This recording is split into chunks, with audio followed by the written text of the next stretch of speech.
So this segment is going to show you the good and the bad about RFK Jr.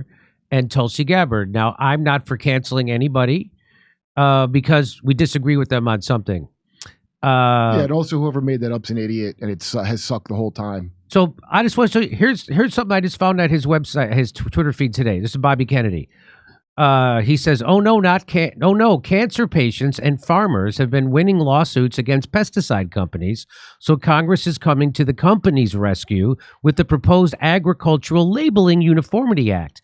It will prevent local governments from regulating pesticides and block this kind of legal claim so that the pesticide companies will no longer have to answer for poisoning people in the environment. As president, I will veto this kind of legislation, period." That's the good RFK. That's kind of like, yes. Yeah, right. That's what gets me going. But here he's going to talk about Israel, Palestine, but he goes way further. And he starts to warmonger with Russia. I thought he was the anti-warmongering Russia-China guy. He's going to, watch this. Sounds like he's doing a paid sponsorship and hitting his points on the ad copy. Watch this. Bill is critical, and the reason it's critical is because it's a bulwark for us in the Mideast. It's almost like having an aircraft carrier in the Mideast. It's our oldest. He's saying that, and now he's saying that having Israel in the Middle East is like having an aircraft carrier for the United States in the Middle East, except that aircraft carrier has a giant concentration camp on it. It's a concentration camp carrier. Is kind of what it's really a concentration camp carrier. Okay. It's been our ally for 75 years. It has been an incredible ally for us in terms of the technology, the exchange. And, in building the Iron Dome, which we've paid a lot for, has also taught us enormously about how to defend ourselves at home from missiles. So those military expenditures are all going, 75% of it goes to U.S. companies under the agreement, under the MOU. But if you look at what's happening in the Mideast now, Iran is now the closest allies to Iran are Russia and China. Iran also who are they supposed to be allied with? They're supposed to be allied with the United States, who overthrew their democratically elected government, installed a puppet, which led to their theocratic right-wing government that they have now, as called blowback, which is what the CIA, their own term for what they did to Iran, because that's what they did. And he on my show, he said, Israel's the only democracy in the Middle East. That's because we overthrew the other democracies. So what's Iran supposed to do? Of course, they're going to ally with people who are not trying to overthrow their government. And so here we go. There's more. All of Venezuela's oil. Hezbollah. And he does it with Venezuela. Hezbollah controls their oil. Wait, so why did we go beg Venezuela for oil when we could have begged Hezbollah? It is in Venezuela. They have propped up the Maduro regime. And he calls it the regime. He's using propagandist talking points. He sounds like John Bolton talking about Venezuela. He's supposed to be the peace candidate. He's supposed to be an anti-war candidate. And he sounds just like John Bolton, George Bush, and Dick Cheney when he's talking right now. It's an ad break, I think. He's doing an ad break. This is heartbreaking. Because he says so many good things, and then to hear him say this is just garbage warmongering for World War III. And what is he doing it over? Oil. The same thing our whole foreign policy has been based on since World War II, oil. And he's using that as a reasoning to demonize Russia, China, Venezuela, and Iran in defense of Israel. They control that oil supply. BRICS, Saudi Arabia is now joining BRICS. So those countries. I thought Saudi Arabia is our ally. We have the petrodollar. They were. The whole reason why the American dollar is the reserve currency of the world is because of Saudi Arabia and the petrodollar. I thought they were our ally. So now he's even turning on Saudi Arabia in defense of Israel. Why would this? I can't get over this. Like Hezbollah controls Venezuela's oil and they're propping up Maduro. Why do they have to prop up Maduro? Whose fault is that? We're exactly right. So we don't want them to control. We also don't want Venezuela to control their oil. So both of those are unacceptable. That's what I'm hearing. These will control 90% of the oil in the world. If Israel disappears, the vacuum in the Mideast, which is, Israel is our ambassador, it's our presence, our beachhead in the Mideast, and it gives us ears and eyes in the Mideast. It gives us intelligence. It gives us the capacity to influence affairs in the Mideast. If Israel disappeared, Russia. It gives us the ability to. You know how we influence affairs in the Middle East. We drop bombs on the Middle East. We overthrow their governments. We foment discord. We foment Al Qaeda, Al Nusra. We decapitate their most successful states and their most successful governments. That's what we do. For what? For oil. And it sounds like, again, this is sounding exactly like John Bolton. This is heartbreaking for me, because he's finally running it as an independent. Before, his campaign was going nowhere because he was inside the Democratic Party. Now he's outside of it. He has all those good things to say about how corporations are wrecking America, about big pharma. His takes on COVID are fantastic. And then he's talking, and he's great on Ukraine. He got his mind right on Ukraine because of Oliver Stone, and now he sees that for the game it is. But now he just starts to repeat the other game, the World War III game that's happening in the Middle East. He's on board for it. They're spreading our influence. Where's that? Our great free speech? Is that the thing it's spreading? What influence are you spreading? We killed 1 million people in Iraq. We turned Libya, which was the most successful state, we turned it into a slave trading state now, a failed state, which run by terrorists. We did that. What did we do to Syria? The same thing. This is all for oil. That's why we did all of this. Okay. China would be controlling the Mideast, and they control 90% of the world's oil supply, and that would be cataclysmic for U.S. national security. So basically, you're for war because of oil. That's what the thing that Does anybody from there get to control their own country, by the way? Why don't they get to control their own? Someone else is going to control them. But if we don't enslave them, there's going to be slaves to somebody else. We got to enslave everybody who has anything we want. So it sounds like to me that somebody woke up next to a dead hooker and they don't remember what they did the night before. That's what that sounds like. I am and what happened? What happened? We were playing a game. It's okay. We were playing a game. Bobby. She was laughing. That's what I remember. We're going to take care of the whole thing. Don't worry. I'll give you nothing for the license. Luckily, my brother Fredo runs this place, and nobody knows anything about it. My brother BB runs this place. He'll fix it for you. So this is what is wrecking his campaign. This is what's wrecking him as a peace. He's not a peace candidate. He just warmongered with Russia, China, Iran, and Venezuela. That's the new World War III, and he sounds just like John Bolton on this topic. And that's horrible. And this is way beyond giving lip service to Israel. This is way beyond that. He's saying our foreign policy should be based on oil, and we can't let other countries control their own oil.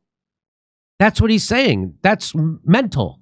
That's not mental. What that is John Bolton style foreign policy. The thing that makes my skin crawl, and almost everybody's skin crawl. Does China, by the way, by controlling them, does he mean they're going to build roads? That's what he means. The thing that they do. So China. Them up? So what the United States does is we go and we slaughter millions of people. We displace millions more. We decapitate their leaders, and then we leave them, right? And that's all for oil. What China does is they actually go and invest. They invest in roads. They invest in public works projects. They actually invest in those countries, and that's, I think, what he's talking about, that they're going to control them. So we should be more like China and less like us. But he seems to be endorsing the same foreign policy that let the United States set the entire Middle East on fire. What he's not telling you is the truth. The truth is that the United States are the world's terrorists. The United States invents terror organizations, and we use those terror organizations as a pretext for us to go in. We were funding Al Nusra, Al Qaeda, and ISIS in Syria. Why? For a pipeline. That's why. And they didn't want that pipeline built through Syria. And so we decided to say that Assad was killing his own people and all that. Same thing we said about Iraq. The same thing we said about Saddam Hussein. That's our job to kill your own people. That's pal. right. The same thing we said about Muammar Gaddafi. And the same thing we say about the Taliban. And for 20 years in Afghanistan, 20 years of lies in Afghanistan, all lies about Libya, all lies about Iraq, and all lies about Syria. And somehow none of that comes up in this conversation, but he's fear-mongering us about how other countries aren't allowed to control their natural resources, and that's supposed to be the job of the United States and Israel. That, again, that is warmongering World War III. And so he's no longer the peace candidate, and it brings me no joy to say this. I want to get behind Bobby Kennedy. I wanted to help him. This is horrible. Yeah. Just like it's go ahead. What do you want to say something? No, I was just going to say that he, when he started this whole campaign, a lot of arguments I had with a lot of people were the fact that he said, they would say he's anti-China. I said, no, he said he wanted to take on China economically. In other words, he wanted to compete with them. This is a complete 180 right over here. And now you want to take him on militarily? I mean, it's just, it's sad. And like you said, Jimmy, he's no longer the anti-war candidate. And I'm sure we'll get to the point where he's no longer the anti-free speech candidate, too, as well, because of his stances as far as... We're going to talk about that. But people, there's no such thing as the anti-war candidate. You're not allowed... So this is what I was... So I've had people... that are supporting Bobby, who I'm friends with, and they call me and they go, Jimmy, he can't have a different opinion on Israel, or he won't be allowed to be president. Yeah, you can have. Okay, I'll give you, like I said before, you can have lip service to Israel, like every politician does, but this is leap years, light years beyond giving lip service to Israel. So that's $1 billion lip service. This is fomenting support for World War III over oil. The thing I thought everybody woke up to, that's what when they asked Trump, hey, why are you leaving troops in Syria? And Trump said, for the oil. He's saying the same thing. The president's not in charge. This is the thing that's the most telling about this is when you realize what a piece of shit system you live in, and all the institutions are rotten. And this is the best you're going to get. This cognitive dissonance of having to reconcile this, that's the best you're going to get here.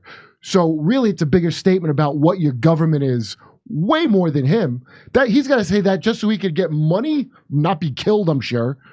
All of them. That's the government we have. It's worthless. But Kurt, he was willing to not get the money when it came to COVID, when it came to fighting Big Pharma over vaccine safety. He was willing to not get the money when it came to Ukraine and funding that. It was unbelievable. I was like, oh, so that's why I thought that he was certainly the real deal. And I think he is real about those things. America is not the real deal. That's the deal. But I don't understand. So this is just mind-boggling. And let me just show you this. So then he goes on, he tweeted this out November 3rd.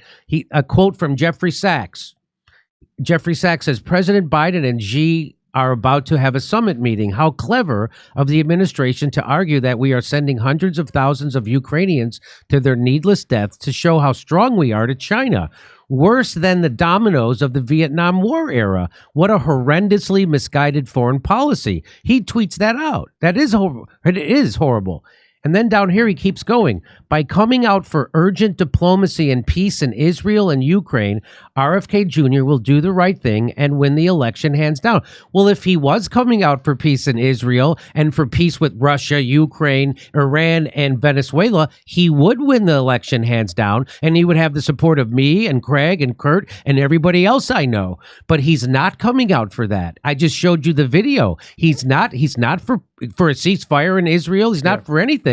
And now he's warmongering with Iran, China, Russia, and Venezuela over what? Over oil. So he's not the peace candidate anymore. And so that's why I don't know when Jeffrey Sachs said this, but he's not right. Maybe he's not as familiar with RFK Jr.'s statements or what he's saying right now, but that's wrong. Jeffrey Sachs is wrong on this. What Maybe do you want to he say? said that before October 7th. And I think a lot of people are saying, Jimmy, a lot of people are saying to me, well, don't you regret your support for RFK? And I say no. No. Because new information has come to light. And, had he come out and you can say, hey, listen, and people said, you're the one who went and asked him about this whole situation, his stance on Israel. I said, yeah, but if he had come out after the October 7th attack and said, listen, I think Israel has a right to exist and, you know, they should be able to defend themselves. But right now, more than ever, we need a ceasefire. But instead, he did the opposite. He condoned, he pushed for the carpet bombing, and he even congratulated Biden's stance when it came to Israel. So it was the complete opposite of what he could have done. Like you said, I think Israel has a right to exist. This is horrible what Hamas did, but more than ever, we need a ceasefire right now. We shouldn't be allowing anybody to carpet bomb anybody. We should sit down and get to the table and talk. He didn't do that. He went and pushed $500 million to get your run with doing that. There's no such thing as someone being a peace candidate. Like, not because somebody doesn't, and I'm not saying how he feels, I don't know. But I'm just saying it is not possible to become elected president of the United States without $1 billion. If you don't have your $1 billion, you need $1 billion. So this dumbass, I mean, the stuff Pasta told us about how the elections were, I didn't even know that. About ballot stuffing is actually a thing that's not a crime in most of. So what a joke of a country this is. This is the bet. What I enjoy about seeing this is this shows you what America is. 100% shows you. You could say all the things you agree with, and all that nice lady we just had on could say all the things. But the bottom line is, at the end of the day, who's going against the oligarchs without money from another oligarch who's slightly sick of the other oligarchs, but you're still going to serve whatever the interests are that gave you that money. That's how our country works. That's how it works. Yeah, but I think we saw a little daylight with the whole Bernie Sanders situation where the individuals with $27 I did not see daylight, right? and it became a nightmare, and you're all disappointed. But I mean, we thought that there was possible to maybe I get did donations not. I thought from he was individuals. a punk from the side. I thought, you know, we could possibly get it from individuals. I grew up in a doomsday cult and don't believe in America, so we believe Jesus. All I'm asking for is a hero who doesn't have a freezer full of human body parts in their basement. I don't think that's asking for too much. Hey, we're doing stand-up comedy in Covina, California, Burbank, California, the day after Thanksgiving, Oxnard, California, Venice, California, Palmdale, California, lots of places in the Southland. Omaha, Nebraska. We're going to be in Omaha. We're going to be in Des Moines, Milwaukee, Lansing, Bend, Oregon, Portland, Oregon, and Seattle, Washington. Plus, we're going to be in Boston, the Wilbur Theater in Boston. See you there.